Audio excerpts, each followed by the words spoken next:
अगर आप एक किसान हैं और देश के किसी भी कोने में खेती करते हैं, तो आज की यह जानकारी आपके लिए बेहद अहम है। सरकार ने अब फार्मर आईडी को पूरी तरह अनिवार्य कर दिया है। अगर आपकी फार्मर आईडी नहीं बनी है, तो आने वाली पीएम किसान सम्मान निधि की किस्तें रोकी जा सकती हैं। सिर्फ पीएम किसान ही नहीं, बल्कि खेती से जुड़ी दूसरी सरकारी योजनाएं, सब्सिडी, खाद बीज की सहायता, फसल बीमा और कृषि से जुड़े कई फायदे भी इससे प्रभावित हो सकते हैं। सबसे बड़ी परेशानी उन किसानों के सामने खड़ी हो गई है जो फार्मर आईडी बनवाना तो चाहते हैं, लेकिन जमीन से जुड़े कागजों में फंसे हुए हैं। खासकर वे किसान जिनकी खेती की जमीन आज भी दादा परदादा या किसी अन्य पूर्वज के नाम पर दर्ज है। जमीन उनके पास है, खेती वही कर रहे हैं, लेकिन रिकॉर्ड किसी और के नाम पर होने की वजह से फार्मर आईडी नहीं बन पा रही है। इसी कारण करोड़ों किसान परेशान हैं और उन्हें डर सता रहा है कि कहीं सरकारी लाभ उनसे छिन न जाए। आज के इस वीडियो में हम इसी समस्या का व्यवहारिक और सही समाधान समझेंगे। अगर आपकी जमीन पूर्वजों के नाम पर है, तो फार्मर आईडी कैसे बनेगी, किन दस्तावेजों की जरूरत पड़ेगी और कौन सा रास्ता आपके लिए सबसे आसान रहेगा, पूरी जानकारी आपको आगे मिलने वाली है। इसीलिए वीडियो को अंत तक जरूर देखें और कमेंट्स में जरूर बताएं कि आप ये वीडियो कहां से देख रहे हैं, और चैनल को सब्सक्राइब जरूर कर लें ताकि खेती किसानी से जुड़े ताजा अपडेट्स आपको समय समय पर मिलते रहें। तो चलिए अब आगे बढ़ाते हैं। दोस्तों, देश के अलग अलग राज्यों में लाखों किसान ऐसे हैं जो खुद जमीन पर खेती कर रहे हैं, फसल उगा रहे हैं, लेकिन सरकारी रिकॉर्ड में जमीन उनके नाम से दर्ज नहीं है। ऑनलाइन जमाबंदी या भूमि रिकॉर्ड किसी पुराने पूर्वज के नाम पर दिखता है। जब ऐसे किसान फार्मर आईडी के लिए आवेदन करते हैं, तो यहीं पर प्रक्रिया अटक जाती है और आवेदन आगे नहीं बढ़ पाता। सरकारी स्तर पर जो बातें सामने आ रही हैं, उनके अनुसार अब हर किसान के लिए फार्मर आईडी बेहद जरूरी मानी जा रही है। और फार्मर आईडी तभी बन पाएगी जब जमीन का रिकॉर्ड यानी जमाबंदी ऑनलाइन पोर्टल पर किसान के अपने नाम से दर्ज हो। अगर जमीन पिता, दादा, परदादा, दादी या किसी अन्य रिश्तेदार के नाम पर है, तो फार्मर आईडी बनने में दिक्कत आ सकती है।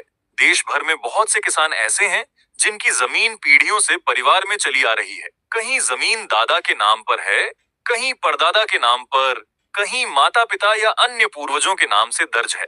किसान खुद मेहनत करता है, लेकिन कागजों में उसका नाम नहीं होने की वजह से उसे सरकारी लाभों से वंचित होने का डर सता रहा है। अब सवाल यही उठता है कि ऐसे किसान क्या करें? अगर जमीन अपने नाम पर ट्रांसफर नहीं कराई गई, तो पीएम किसान की 2000 रुपये वाली किस्त जो हर 4 महीने में आती है, वह रुक सकती है। सालाना मिलने वाली 6000 रुपये की राशि भी बंद हो सकती है। इसके अलावा राज्य सरकारों की ओर से मिलने वाली अतिरिक्त सहायता भी प्रभावित हो सकती है, यानी नुकसान सीधा किसान की जेब पर पड़ेगा। इसी वजह से यह समझना बहुत जरूरी हो गया है कि क्या सच में जमीन अपने नाम कराना अनिवार्य हो चुका है? क्या पीएम किसान का पैसा रुक सकता है? और पूर्वजों की जमीन को अपने नाम कराने का सही तरीका क्या है? आप लोग कमेंट बॉक्स में जरूर बताइए कि आपकी जमीन किसके नाम पर दर्ज है, ताकि यह साफ हो सके कि यह समस्या कितने लोगों के साथ है। अब जो जानकारी सामने आ रही है, उसके मुताबिक समाधान का रास्ता जमाबंदी ट्रांसफर से होकर ही जाता है। अच्छी बात यह है कि अब कई राज्यों में जमाबंदी ट्रांसफर की प्रक्रिया ऑनलाइन कर दी गई है, यानी आप घर बैठे भी इसके लिए आवेदन कर सकते हैं। हालांकि यह प्रक्रिया हर किसान के लिए एक जैसी नहीं होती। अगर परिवार में सिर्फ एक ही वारिस है, तो प्रक्रिया अपेक्षाकृत आसान मानी जाती है।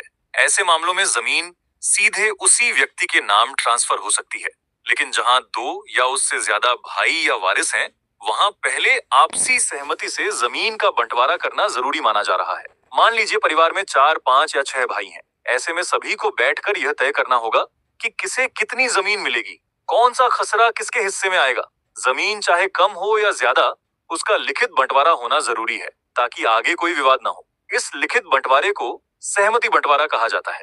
इसमें सभी हिस्सेदारों की सहमति जरूरी होती है और किसी को भी आपत्ति नहीं होनी चाहिए। सभी भाइयों या वारिसों के साइन या अंगूठे का निशान इस दस्तावेज पर होना जरूरी होता है, ताकि यह कानूनी रूप से मान्य रहे। इसके साथ साथ एक और अहम दस्तावेज होता है, जिसे वंशावली कहा जाता है। वंशावली में यह साफ दिखाया जाता है कि जमीन किस पूर्वज के नाम पर थी, फिर अगली पीढ़ी में किस किस को मिली और आखिरकार वर्तमान किसान तक कैसे पहुंची। यह पूरा पारिवारिक क्रम स्पष्ट होना चाहिए। ग्रामीण क्षेत्रों में वंशावली आमतौर पर पंचायत या स्थानीय प्रशासन के माध्यम से बनाई जाती है, जबकि शहरी क्षेत्रों में यह प्रक्रिया नगर पालिका या संबंधित अधिकारी के जरिए होती है। यह फर्क समझना बहुत जरूरी है ताकि आवेदन करते समय कोई गलती ना हो। जब सहमति बंटवारा और वंशावली जैसे जरूरी दस्तावेज तैयार हो जाते हैं, तब संबंधित भूमि पोर्टल पर जाकर ऑनलाइन आवेदन किया जाता है। इसके लिए सरकार की ओर से लिंक उपलब्ध कराया गया है, जहां आवेदन करने के बाद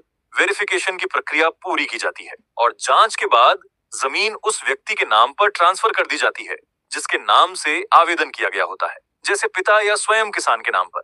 यहाँ एक अहम बात समझना जरूरी है। अगर परिवार में एक से ज्यादा भाई या वारिस हैं और उनमें से कोई एक व्यक्ति ऑनलाइन आवेदन करता है, तो जमीन सभी हिस्सेदारों के नाम पर उनके उनके हिस्से के अनुसार दर्ज हो जाती है, क्योंकि बंटवारा और वंशावली के दस्तावेजों में पहले से यह स्पष्ट लिखा होता है कि किसके हिस्से में कितनी जमीन आती है। इसी आधार पर रिकॉर्ड अपडेट किया जाता है। जैसे ही ऑनलाइन रिकॉर्ड में आपका नाम दिखने लगता है, उसी के बाद फार्मर आईडी बन पाती है। साफ शब्दों में कहें तो पहले जमीन अपने नाम कराना जरूरी है, तभी आगे फार्मर आईडी और उससे जुड़े लाभ मिल पाएंगे। फिलहाल यही एक व्यावहारिक रास्ता बताया जा रहा है। सरकार ने हाल के नए नियमों के तहत यह व्यवस्था शुरू की है कि अब पूरा परिवार सिर्फ एक आवेदन के जरिए अपनी अपनी जमीन अपने नाम पर दर्ज करवा सकता है।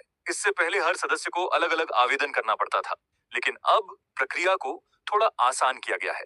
अब बात करते हैं जरूरी दस्तावेजों की। सबसे पहले बंटवारानामा, जिसे पार्टीशन डीड कहा जाता है। यह आपसी सहमति से किया गया बंटवारा हो सकता है, पंचायती बंटवारा हो सकता है, या फिर कोर्ट से मिली डिग्री भी मान्य होती है। इसके साथ वंशावली दस्तावेज जरूरी होता है, जिसमें यह साफ लिखा होता है कि जमीन किस पूर्वज के नाम पर थी और आगे किन किन वारिसों तक कैसे पहुंची। अगर जमीन किसी ऐसे पूर्वज के नाम पर है जिनका अब निधन हो चुका है, तो उनका मृत्यु प्रमाण पत्र भी मांगा जा सकता है।